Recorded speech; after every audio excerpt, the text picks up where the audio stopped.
Hello guys, welcome to my channel. आप सबका स्वागत है मेरी इस न्यू ब्लॉग में। तो गाइस, आज मेरे लाइफ की सबसे बड़ी जो तीसरा गलती थी वो आज वो आप लोगों के साथ शेयर करूंगा। शायद आप लोगों को इसमें से कुछ सीखने मिलेंगी और आप लोग ऐसा गलती ना दोहराओ ज़िंदगी में। तो गलती ये है कि लॉकडाउन की पहले किया ये, लगभग 2018-19 का हुआ। हाँ सॉरी, 2018 का ये। तो मैं काफ़ी दिनों से सूरत में काम किया था, एक ही सेठ के पास लगभग 6 या 7 साल से मैं काम किया था। वहाँ से मैं गांव गया, गांव से वहाँ ही आया। तो जो सेठ के पास काम करा ना, तो उसके पास काम करते करते इतना हो गया, मतलब इतनी अच्छी उसके साथ बॉन्डिंग हो गई मेरी, इतनी मतलब रिलेट हो गए हम दोनों, कंफर्टेबल हो गए। तो वो तो मतलब पैसे में सेठ था, लेकिन मैं उसके पास काम कर रहा था, ठीक है। वो सेठ और मैं कारीगर। लेकिन कुछ भी अगर कोई भी खाते में कुछ कमी हो तो मुझे बोलेगा ज़रूर। कितने कॉन्ट्रा वाला उसके पास आए गए, लेकिन मैं सेठ के थ्रू से काम कर रहा था कि जो भी होगा, जो भी मेरा डील होगा, तो मैं सेठ के पास ही काम करूँगा और वहीं से अपना मैं उसके पास से पैसे लूँगा। मुझे किसी कॉन्ट्रा वाला ज़रूरत नहीं है, डायरेक्ट उससे मेरा लिंक था। तो क्या हुआ ना कि इतने दिनों पे काम करने के बाद, मतलब मेरा सेट जो था वो कपड़े का काम कर रहा था और एक काम कर रहा था, वो था प्लास्टिक का, ठीक है। मतलब कोई भी, मतलब वो चाइना से एक मशीन मंगाया था, तो वहाँ पर कोई भी प्लास्टिक का वेस्टेज डाल दो तो वहाँ से अच्छी चीज़ें निकलती थी। उसका सिर्फ फर्मा अलग अलग होता था, जैसे मग्गा हो गया, चिमटी हो गया और बच्चे को लिए खिलौना। मतलब एक मशीन से तुम लगभग 200-300 आइटम निकाल सकते थे। तो 18 लाख में मंगाया था। तो उसने लगभग 5 साल यूज़ किया। यूज़ करने के बाद वो मतलब दूसरा एक मशीन लेने का सोचा, तो मेरे को बोला, खालिद मैं तुम्हारे साथ एक बात है। मैं सोचा ठीक है यार, ऐसे भी मतलब कोई काम में काम है, कभी काम पे ऐसे ही बुला लेता है ऐसे ऑफिस में, तो मैं सोचा ऐसे होगा। तो मेरे को बुला के मैं बोला कि बैठा है उसके पास। तो चाय मंगाया, चाय मैं खुद लेके आया। आके चाय पिया मैंने। पीने के बाद मेरे को बोला कि खालिद देख, तो मेरे पास इतने दिन से काम किया है और मैं कपड़े का काम बंद करना चाहता हूँ। मैं प्लास्टिक के लाइन में घुसना चाहता हूँ। मैं और मशीन मंगाऊंगा और भी डिज़ाइन वगैरह बनाऊंगा, तो मैं इस लाइन में मेरा ज़्यादा प्रॉफिट होता है, तो मैं इस लाइन में जाऊंगा। और तुम तो कपड़े का काम सीखा हो, तो तुम एक काम करो, जो मेरा ये मशीन है तुम ये ख़रीद लो। तो मैं तो मतलब शौक हो गया। मैं भाई इतना बड़ा मशीन में कैसे खरीद सकता हूँ? ये 18, मेरे को बोला मैं 18 लाख रुपए का लिया हूँ। मैं सोच यार, ये इतना मैं रुपया भी कहाँ से लाऊं? मैं कहाँ ठहरा मजदूर, काम करने वाला, और तुम हो सेठ, और मैं कहाँ से लाऊं इतना रुपये? तो मेरे को बड़ा टेंशन मत लो, तुम्हें इतनी देने की ज़रूरत नहीं है। तुम सिर्फ 2 लाख रुपए दे दो बस। 2 लाख रुपए तुम दे दो बस, और तुम ये मशीन लेके जाओ।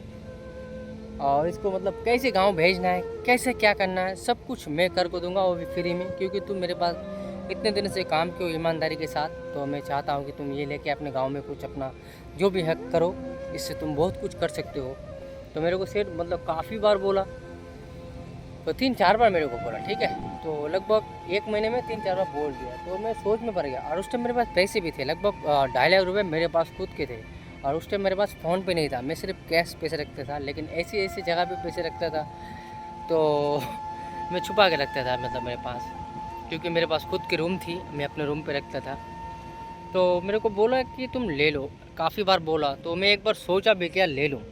उससे पहले मैं सोचा यार एक बार घर वालों से मशवरा कर लूँ। तो घर वालों को मैं मतलब बोलने का इरादा किया। फिर मैं सोचा कि यार अगर मैं घर वालों को बोलूँ तो डायरेक्ट नहीं बोला, क्योंकि उन लोग को क्या पता है कि ये मशीन क्या होती है, क्योंकि उन लोग को ये समझ नहीं होती। कभी कभी क्या होता है ना, हम लोग कुछ चीज़ें करने चाहते हैं, हम घर वालों को सुनाते हैं, तो हम उस चीज़ को घर वालों को बराबर समझा नहीं पाते कि ये चीज़ में अगर मैं करूँ तो फ़ायदा होगा, और ऐसा मैं करूँ फ़ायदा होगा। क्योंकि हम लोग क्या होता है ना, घर वालों को समझा नहीं पाते हैं, मतलब ये चीज़ के बारे में कि ये चीज़ हम करना चाहते लेकिन समझा नहीं पाते।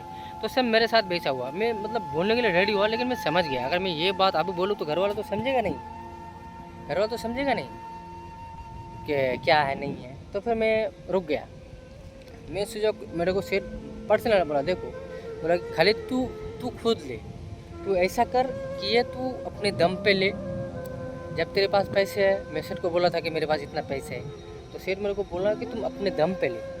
मेरे को बोला खाली तुम अपने दम पे मशीन ले लो, और इसको ले जाने का, वहाँ पर फिट करने का, और जो भी चाहिए हर चीज़ मेरे तरफ से तुमको दिलाऊंगी। बस तुम ये मशीन मतलब लेके जाओ, क्योंकि तुम मेरे पास इतने दिन काम किया, इसलिए मैं तुमको ये इतने सस्ते में दे रहा हूँ, अगर मैं किसी और के पास बेचने जाऊँ तो 14-15 लाख में बेच सकता हूँ आराम से इजीली। तो मैं मतलब 2-4 बार मेरा मन किया कि ले लूँ, ज़िंदगी बहुत अच्छी हो जाएगी। फिर मैं कन्फ्यूज़ में था यार ले लूँ, फिर अगर ये काम गांव में नहीं चला तो, अगर मैं बर्बाद हो गया तो, अगर डूब गया तो क्या हुआ। मैं इसी टेंशन में हमेशा गुजर रहता था। मतलब मैं काफ़ी दिनों से मतलब यही टेंशन में था क्या होगा नहीं होगा। लगभग 2 महीने से लगभग मैं चैन से सोया भी नहीं इसके चक्कर में यार। मैं अगर ले लूँ तो अच्छा होगा, अगर ना लूँ तो बुरा होगा। ऐसे कर करके सेठ मेरे को 4 महीने का समय दिया। तो 4 महीने तो निकल गए लेकिन मैं ले नहीं पाया। पैसे थे मेरे पास लेकिन मैं ले नहीं पाया, कि मैं ये सोचता कि घर वाले क्या कहेंगे, तो ये क्या ले लिया है, 2 लाख रुपए लगा दिया है, अगर तू 2 लाख रुपए घर में देता तो ये कर लेता वो कर लेता। तो ये सब सोच की वजह से ना मैं ले नहीं पाया। तो उस टाइम दुख नहीं हुआ, सेठ कहीं और बेच दिया क्योंकि उसको बेचना था, उसको अलग मशीन लेना था। लेकिन मेरे को बोला था अगर कभी भी मेरा ज़रूरत पड़े तो फ़ोन करना ज़रूर, क्योंकि मैं आपसे ये काम बंद कर रहा हूँ। तो मेरे सामने वो भी मशीन बेच दी कपड़े का। अब वो सिर्फ प्लास्टिक का चीज़ें बनाता है, अलग अलग आइटम। तो मुझे ना लगभग 2 सालों के बाद मतलब रियलाइज़ हुआ कि मैं लाइफ की कितनी बड़ी गलती कर चुका हूँ। मैं कितना बुद्धू था, मैं कितना बेवकूफ़ था, कितना पागल था कि इतनी बड़ी मेरे पास ऑफ़र थी और मैं ठुकरा दिया हूँ।